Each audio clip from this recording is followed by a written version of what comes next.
অনেকে গুনাহ এবং পাপকে গুলিয়ে ফেলেন এবং অনেকের ধারণা গুনাহ এবং পাপ একই জিনিস, কেবলমাত্র ভিন্ন নামে প্রকাশ হয়ে থাকে। এই কথাটা সর্বাংশে সত্য নয়। আল্লাহ গুনাহের ব্যাপারে শাস্তির কথা উল্লেখ করেছেন, কিন্তু পাপের ব্যাপারে তওবা এবং ক্ষমা চেয়ে মাফ করে নিতে বলেছেন। অর্থাৎ গুনাহ হচ্ছে বড় পাপ, যেমন শিরক, হত্যা, জিনা, সুদ খাওয়া, মিথ্যা সাক্ষ্য দেওয়া ইত্যাদি। এবং পাপ হচ্ছে লঘু অপরাধ, যেগুলি অনিচ্ছায়, ভুলবশত অথবা নফসের প্ররোচনায় হয়ে থাকে।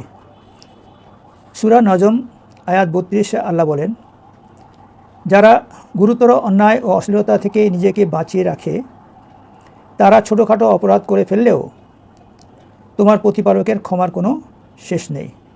অর্থাৎ যারা বড় বড় পাপ না করে থাকতে পারে, তারা যদি ছোটোখাটো পাপ করেও ফেলে তাহলে আল্লাহ তাদেরকে সেটা ক্ষমা করতে পারেন। কোরআনে বারংবার উল্লেখ হয়েছে যে পাপের পরিণাম ভয়াবহ।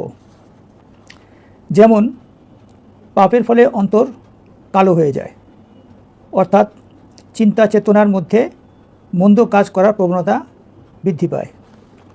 আত্মা অশান্ত হয়, যেমন আল্লাহর স্মরণ থেকে দূরে সরে যায়, আল্লাহর রহমত থেকে বঞ্চিত হয়।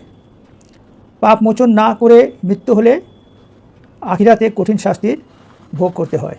তাহলে এখন প্রশ্ন দাঁড়াচ্ছে যে পাপ ও গুনাহের মধ্যে পার্থক্য কী? রাইট, পাপ হচ্ছে যে কোনো অন্যায় বা অনৈতিক কাজ বা সীমা লঙ্ঘনকে বোঝায়, যা আল্লাহ চাইলে ক্ষমা করে দিতে পারেন। আর গুনাহ হচ্ছে পাপের বড় ভাই, যা আল্লাহর স্পষ্ট হুকুম বা নির্দেশ লঙ্ঘন বোঝায়, যার জন্য শাস্তির ঘোষণা আছে। বস্তুত পাপ এবং গুনাহ হচ্ছে মুদ্রার এপিঠ ওপিঠ। উভয় ক্ষেত্রে আল্লাহর ক্ষমা করার ব্যবস্থাপত্র দিয়ে রেখেছেন এবং মৃত্যুর আগে সেই ব্যবস্থাপত্র অনুযায়ী কাজ না করে মৃত্যুবরণ করলে আখিরাতে নির্ঘাত শাস্তি পাওয়া যাবে। গুনাহের মধ্যে শিরিক হচ্ছে সবচেয়ে বড় গুনাহ। এ ব্যাপারে সূরা নিসা আয়াত ৪৮-এ আল্লাহ বলেন, আল্লাহ তার সাথে শরিক করার মতো অপরাধ ক্ষমা করেন না।